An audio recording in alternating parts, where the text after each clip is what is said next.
Assalamualaikum warahmatullahi wabarakatuh. Halo teman-teman semua, selamat datang di NCT Nice Content Today HMPS KPI.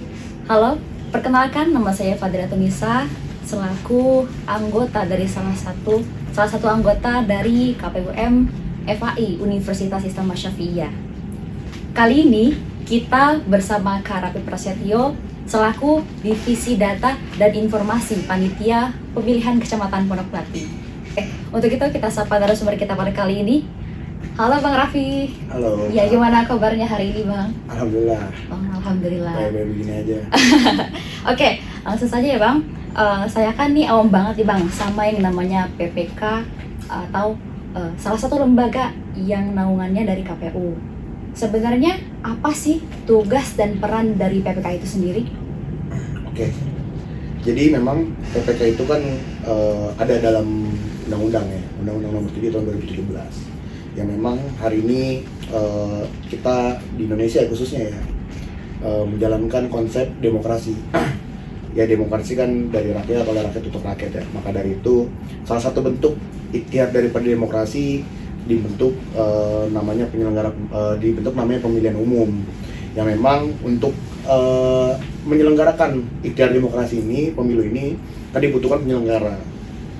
Ini sorry ya rada jauh nih bahasannya, biar lebih paham. Maksudnya kalau misalnya secara normatif mah PPK ya penyelenggara pemilu tingkat kecamatan, cuman memang secara historisnya penyelenggara pemilu ini pada akhirnya diadakan gitu untuk menjalankan pemilihan umum, dan memang pemilihan umum sudah berjalan dari masa udah lama, bahkan yang memang dulu petugasnya dari partai politik, pada akhirnya hari ini dari independen gitu ya, memang seleksi dari masyarakat itu sendiri.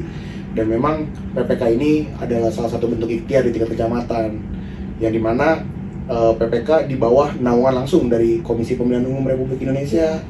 Di bawahnya di tingkat provinsinya juga ada KPU provinsi, di tingkat kotanya juga ada KPU kabupaten kota, dan ada yang disebut badan ad hoc atau badan penyelenggara sementara yang memang itu dalam jangka waktunya berbeda dengan KPU kota, KPU provinsi maupun KPU RI. Dan karena KPU RI provinsi sampai kota kabupaten ini punya periodenya sendiri gitu, kayak di KPU kota ya jangkanya 5 tahun.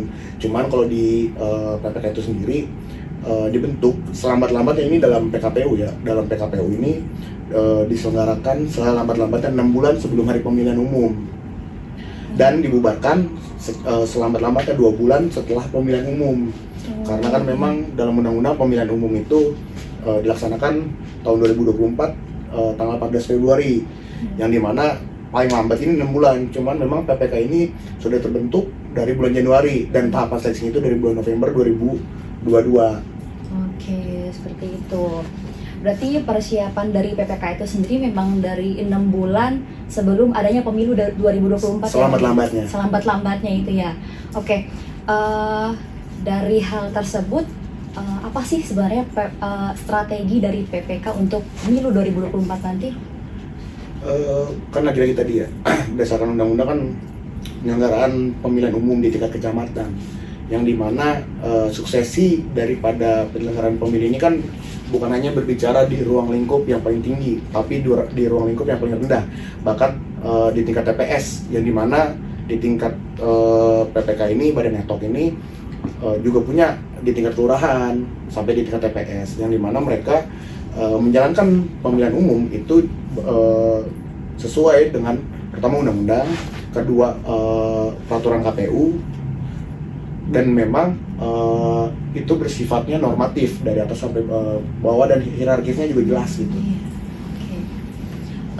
Secara dari apa namanya ya, dari mekanismenya, waktu itu saya pernah dengar bahwa dan saya juga pernah terdaftar ya, ada beberapa orang yang datang ke rumah untuk meminta NIK atau kartu keluarga untuk mendaftarkan sebagai peserta pencoblosan ke TPS. Untuk itu sebenarnya sekarang masih berjalan atau tidak sih Bang? Oh, untuk pendaftaran itu sendiri? Ini ya, apa namanya, daftar pemilih ya? Iya. Jadi memang kerja-kerja PPK ini sebelum pemilu ini ada namanya pemutakhiran data pemilih, yang dimana data itu sebetulnya dipersiapkan dari jauh-jauh hari untuk apa? Untuk siapa saja sih sebenarnya yang memiliki hak pilihnya, karena memang di aturan juga kan tidak bisa semuanya ini bisa mencoblos. Pertama itu harus sesuai dengan administratif, yang dimana mereka memiliki KTP Indonesia, dan yang kedua TNI Polri ini nggak bisa untuk memilih. Makanya kemarin ada pemutahiran, terus ada dilakukannya pencocokan dan penelitian, atau disebutnya coklit di bulan kemarin tuh. Ya di bulan saya lupa April kalau nggak salah, Maret itu dilakukan oleh petugas pemutakhiran data pemilih atau Pantame yang kemarin dilakukan. Makanya datang ke rumah door to door, diketok kan juga kan. Data itu memang awalnya dari Kemendagri, daftar pemilih potensial penduduk gitu, yang diturunkan oleh KPU Kabupaten Kota dan diturunkan oleh PPK, dan pada akhirnya daftar pemilih ini diolah oleh PPK dan PPS untuk apa? Untuk menetapkan TPS-TPS-nya. Karena kan di 2019 sampai 2024 nanti banyak orang yang meninggal pertama. Kedua, fleksibilitas daripada masyarakat kan keluar pergi ya, apalagi Kota Bekasi ini kota yang urban khususnya ya. Makanya adanya dilakukan pemutakhiran data pemilih. Terus yang ketiga, pasti kan ada yang meninggal dong, nggak mungkin dong ya kan. Terus juga pasti ada yang tadinya bocil atau yang memang sebelumnya di 2019 belum jadi pemilih, kan sekarang udah memiliki hak pemilih, makanya dilakukan pemutakhiran itu. Dan memang yang terakhir pada masuk TNI Polri kan, masyarakat yang udah selesai sekolah terus masuk ke dalam institusi TNI Polri, yang dimana TNI Polri ini tidak bisa menggunakan hak pilihnya dalam pemilu nanti. Tadi Bang Raffi sempat menyebutkan bahwa ada data-data yang dilihat dari pemutakhiran. Seperti contohnya yang pindah atau yang meninggal. Nah, semisalkan yang pindah rumah nih Bang, semisalkan dia rumahnya di Bekasi lalu pindah ke daerah Jawa, di luar daerah, dan ketika itu dia memilih untuk menyuarakan hak suaranya di tempat yang pindahnya di Jawa. Nah, misalkan dia sudah mengajukan tapi faktanya di tempat tersebut tidak diperbolehkan, harus di tempat kembalinya, tempat dia asalnya. Nah, itu apakah tetap mendapatkan hak suara dari tempat sebelumnya, Bang? Dasarnya sebetulnya setiap orang memiliki hak pilih. Di dalam undang-undang juga ada. Bahkan ketika ada yang dilarang untuk menggunakan hak pilih, itu bisa kena ada ancaman pidananya. Bahkan sekarang ada nih di berita baru-baru ini, ketika seseorang mengajak atau mempengaruhi orang lain untuk golput, itu bisa kena pidana loh, bahkan denda 30 jutaan kalau nggak salah tuh, saya terakhir lihat infonya tuh. Dan memang itu jadi dasar. Lalu dasar untuk kemarin pemutakhiran itu tercatat secara administrasi, yaitu apa? Kartu tanda penduduknya, KTP-nya. Ketika dia pindah ke Jawa, rumahnya di Jawa nih, tapi dia KTP masih tetap di Bekasi, tetap bisa. Tapi dalam pemilu ini kan kita memiliki 5 suara, 5 hak suara yang kita bakalan kasih. Pertama ada pemilihan presiden, kedua ada pemilihan DPR RI, ketiga ada pemilihan DPRD provinsi, keempat ada pemilihan DPRD kota, kabupaten, dan terakhir pemilihan DPD RI. Yang dimana nih, itu ketika ada namanya pindah, itu hari ini dibuka setelah penetapan daftar pemilih tetap ini, itu ada namanya daftar pemilih tambahan atau DPTB, yang dimana masyarakat hari ini bisa menggunakan hak pilihnya, tapi tergantung daripada administrasi dan domisilinya. Beda ya administrasi dengan domisilinya ya. Maksudnya dia tercatat di catatan kependudukan di kota kabupaten mana, tapi dia domisilinya tinggalnya di mana. Nah, ketika misalnya kakaknya tinggal di daerah Pondok Gede, Kota Bekasi, Kecamatan Pondok Gede, Kota Bekasi, terus kakak pindah, misalnya keluarga kakak ini pindah ke daerah Keranji, ke daerah Jatiasi misalnya, pindah ke daerah Jatiasi, tapi kakak dan keluarga mau milih di Jatiasi, itu walaupun walaupun satu kota tapi beda kecamatan, itu hak suaranya ada yang hilang satu, yaitu DPRD kota kabupaten, karena daerah pemilihannya dapil untuk DPRD kotanya. Oh iya. Apalagi kakak yang pindah jauh, sampai keluar provinsi, itu beda. Nah ini juga informasi ya untuk di daerah Kota Bekasi sendiri, hari ini untuk presiden semuanya bisa memilih, bahkan catatannya syaratnya satu doang kok, yang penting punya KTP. Itu di mana-mana kakak bisa tetap milih presiden. Nah untuk DPR RI Kota Bekasi dengan Kota Depok, DPRD Provinsi Jawa Barat juga sama. Terus DPRD Kabupaten Kota tergantung daerah pemilihannya. Di Kota Bekasi ada 5 daerah pemilihan. Yang terakhir DPD RI. DPD RI ini senator. Kalau di Amerika tuh sebutnya senat. Jadi senator. Kan ada legislatif. Kalau di Indonesia ada 2 pintu soalnya legislatifnya. Apa tuh Bang? Ada DPR RI sama DPD RI. Yang dimana mereka memiliki tugas dan fungsi masing-masing. Nah, untuk pemilihan DPD RI ini 4 perwakilan 4 kursi setiap provinsi. Dan itu calon independen. Di luar dari partai politik. Mereka bisa mencalonkan diri menjadi calon anggota DPD RI tanpa melalui partai politik, dan bahkan ya nggak boleh lewat partai politik gitu. Gitu kurang lebihnya.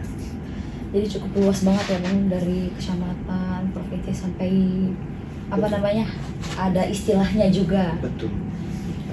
Oke. Dari PPK sendiri sebenarnya apa sih rencana sekarang, atau mungkin rencana yang belum berjalan, tujuannya nanti ke mana Bang PPK Bang? Oke, hari ini kan PPK ini kita berpacu dengan namanya tahapan pemilu ya. Tahapan pemilu kita sudah melewati daftar pemuktafiran data pemilih, yang dimana pemilih hari ini sudah ditetapkan DPT, tapi kan namanya fleksibilitas masyarakat ya. Apalagi hari ini Kota Bekasi kan kota urban ya. Itu fleksibilitas data pemilih tuh keluar masuk tuh, dan pasti ada yang meninggal dong, kan gitu ya. Kita bukan mau ngedoain injek nih, tapi pasti ada aja dong yang meninggal dong. Benar banget. Dan itu hari ini kita sedang usahakan, dan memang TNI Polri juga kan pasti ada juga nih, karena kan periode ketika lulus sekolah tuh kan dibuka nih buat calon-calon siswa Polri. Dan juga nih pasti ada pensiun juga. Nah kan ketika dia menjabat sebagai anggota TNI atau Polri, itu kan dia nggak bisa memilih gitu. Tapi kan ketika dia udah pensiun, itu kan bisa menggunakan hak pilihnya gitu. Makanya hari ini tahapan sudah selesai tahapan itu. Tapi lalu sekarang di bulan November ini, khususnya kemarin di tanggal 4 itu sudah adanya penetapan daftar calon tetap anggota atau peserta pemilu. Udah ditetapkan nih. Dan memang nanti baru bisa dilakukan kampanye lah mereka, peserta pemilu ini kampanye ini nanti di tanggal 28 November. 28 November ya kampanyenya. Sampai pokoknya 75 hari. Sampai nanti menjelang hari masa tenang. Itu berlaku juga untuk yang eksekutif Bang, apa legislatif aja? Kemungkinan bakal disamakan semua. Cuman yang pasti untuk legislatif semuanya akan ditetapkan seperti itu. Nah, Bang, saya kan pernah dengar ya bahwa calon legislatif dan eksekutif itu apakah benar mereka harus mencari minimal 3.000 nik warga atau sebagai pemilih atau pendukung mereka. Nah itu benar nggak sih Bang?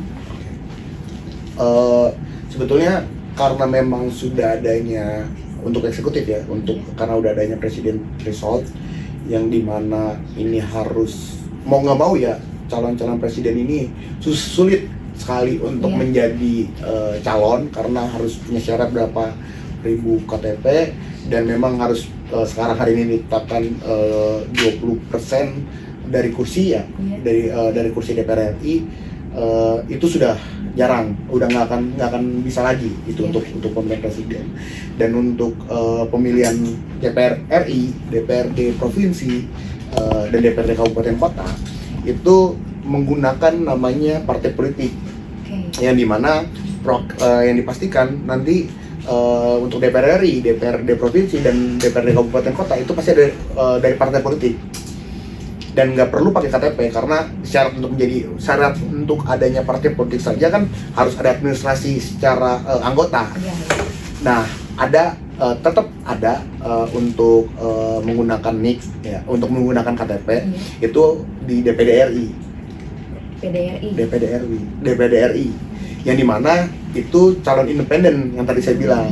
Dan itu harus minimal 1.000 dukungan. 1.000 dukungan, jadi bukan 3.000 dukungan nih yang valid ya Bang ya? 1.000 dukungan. Nanti bisa dicek lagi di peraturannya. Yang memang tapi yang dipastikan itu harus memiliki dukungan gitu. Nanti ada verifikasinya. Kemarin juga dari Bawaslu yang sebagai pengawas juga sudah ikut juga untuk memverifikasi. Kalau misalkan dari harapannya PPK itu sendiri nanti untuk pemilu 2024 gimana nih Bang dari pihak PPK? Harapan kita sih sebenarnya sama ya, sebagai penyelenggara pemilu kita menginginkan sesuai dengan prinsip pemilu itu sendiri, berjudil, dan memang sebetulnya yang lebih substansial lagi adalah hari ini kan ini bentuk daripada ikhtiar demokrasi. Iya, benar. Hari ini negara, wilayah baik dari provinsi, kabupaten kota maupun dari tingkat paling bawah pun itu hari ini ditentukan tanggal 14 Februari 2024 yang dimana selain daripada menerapkan prinsip-prinsip luber judil, masyarakat diharapkan untuk betul-betul dapat memilih calon-calon wakilnya mereka ini yang memang sesuai dengan pada kepentingan masyarakat itu sendiri. Karena kan kita berbicara hari ini kepentingan masyarakat itu banyak yang memang dari berbagai segmen, baik salah satu contohnya baik dari segi usaha, baik secara moral kan gitu ya, banyak yang memang diharapkan masyarakat hari ini dapat memilih wakil rakyat yang memang sesuai dengan apa yang menjadi harapan daripada masyarakat secara umum, yang memang pada akhirnya membawa daerah maupun negara hari ini yang memang betul-betul menjadi lebih baik dan lebih maju ke depannya.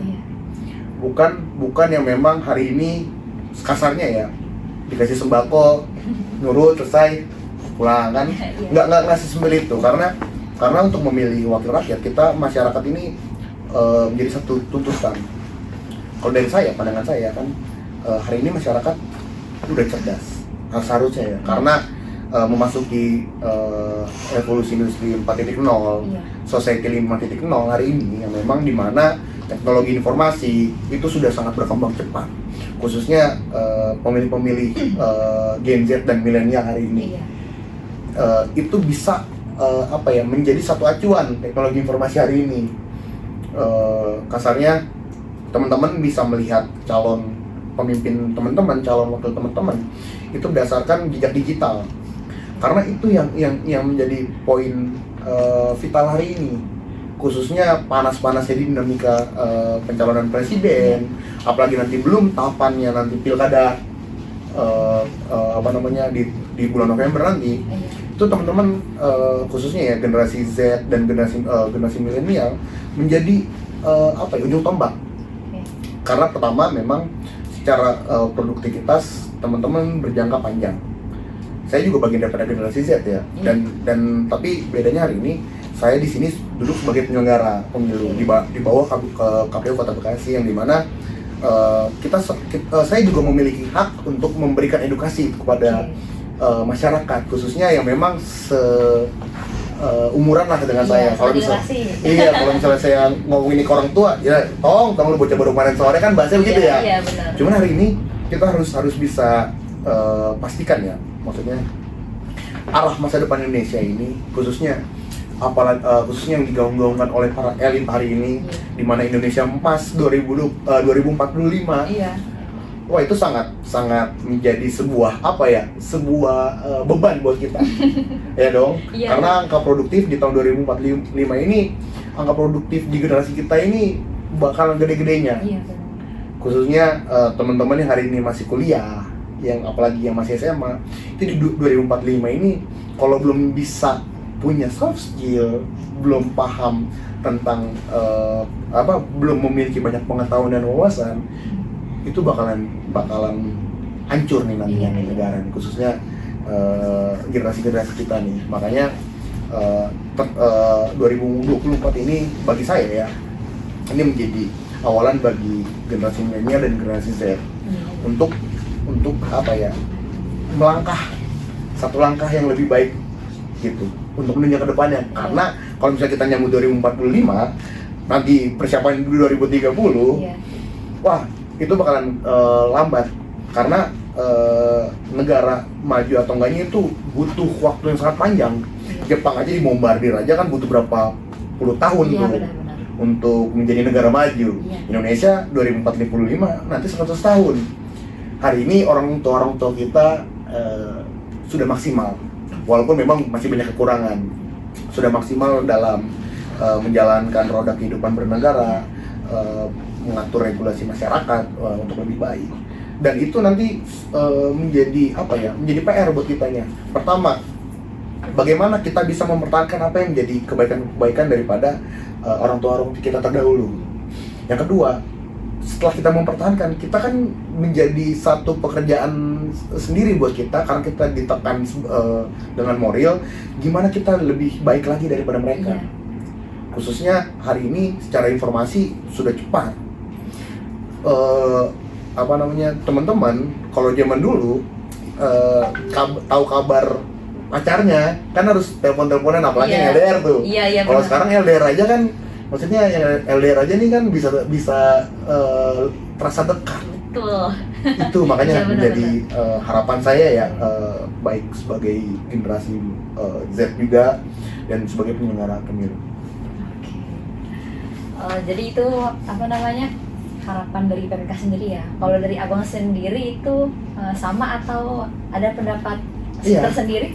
Iya. Sama aja ya? Iya, harapan saya itu secara personal. Secara personal, oke. Kalau misalkan, saya pernah dengar kan ya Bang, waktu di tahun 2019 itu ada TPS yang mencoba untuk mencoblos-coblosi pasangan calon. Nah, misalkan hal itu terjadi lagi di tahun ini ya, maka apa sih respon dan tindakan dari PPK itu sendiri? Mencoblos-coblosin itu maksudnya langsung itu dari siapa nih yang nyoblosin ini? Dari ini ya, dari panitianya gitu. Oh, dari panitianya. Ya itu bisa kena pidana soalnya. Itu bisa kena pidana ya. Ya harapan kita kan juga maksudnya hari ini teman-teman harus lebih cerdas lah untuk memantau. Khususnya hari ini kan yang tadi saya bilang ya, teman-teman generasi muda bisa berkontribusi langsung di dalam TPS. Makanya untuk menghindari itu, teman-teman bisa untuk menjadi nanti akan dibuka panitia tingkat TPS yang bahkan bukan dari KPU aja ya, bukan dari tingkat panitia tingkat TPS ya, tapi dari Bawaslu juga ada pengawas. Kalau dari KPU, dari penyelenggara panitia tingkat TPS itu ada namanya KPPS. Beda lagi ya? Iya, itu KPPS itu berjumlah 7 orang, dan itu banyak karena kemarin pemilih di dalam TPS itu maksimal itu 300, kurang dari 300 itu lebih dari 300 itu nggak boleh. Bayangin lagi dari 300 orang ketika dilihat gitu ya, dicari untuk 7 orang aja itu sulit. Iya. Mana aja pas pantatnya aja untuk mencoklat aja 1 orang aja itu benar-benar susah. Kayak gitu, makanya bisa untuk berkontribusi juga di sana. Apalagi kalau ada pelanggaran-pelanggaran gitu, teman-teman masih punya idealisme. Karena kalau kata Tan Malaka, pernah dengar Tan Malaka? Kurang tahu ya Bang, gimana tuh Bang? Kemewahan terakhir yang dimiliki seorang pemuda itu idealisme. Ilmu pengetahuan yang hari ini dipelajari di kuliah, itu outputnya adalah bagaimana di dalam masyarakat itu sendiri. Jadi lebih ke pengabdiannya nanti di masyarakat seperti apa ya Bang ya?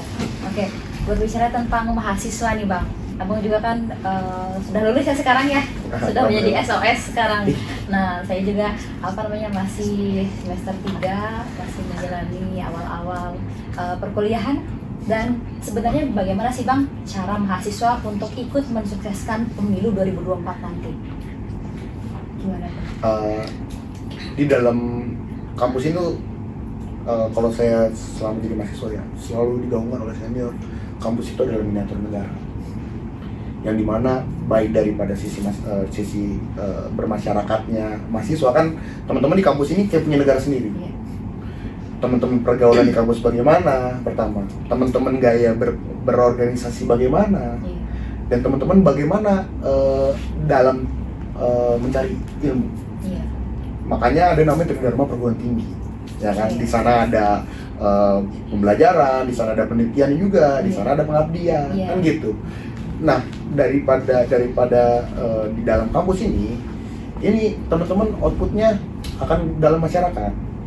Jadi saya pernah dengar dulu dari leluhur saya ya di Oke. kampus, bahasanya kampus ini adalah penjara ilmiah, yang dimana teman-teman ini di penjara atau panti rehab sebutannya juga kadang. Jadi panti rehab juga, penjara juga, yang dimana kalau dalam masyarakat kan ada namanya lapas, lembaga pemasyarakatan, Iya, iya, dimana dididik, ya kan? Iya. Lapas itu kan untuk menjadi orang yang lebih baik nih. Iya, benar. Kampus itu bisa disebut kayak gitu, karena outputnya nanti teman-teman ketika di luar. Nah, mumpung hari ini ada momentum pemilihan umum 2024, yang tadi saya bilang kan harapan teman-teman, harapan saya kepada teman-teman khususnya di mahasiswa yang hari ini, teman-teman bisa sangat berkontribusi sangat banyak.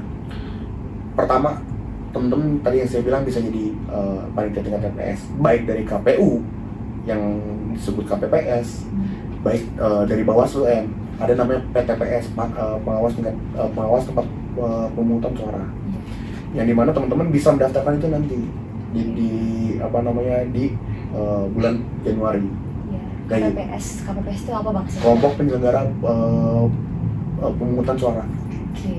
Gitu. Jadi itu 7 orang di dalam satu TPS dari 300 orang, dan yang tadi saya bilang nyari 7 orang itu susah.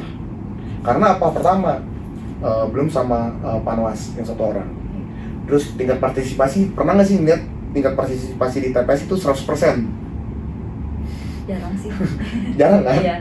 Dan memang nggak akan mungkin karena jadwal penetapan DPT kemarin sampai ke pencoblosan itu kan panjang nih.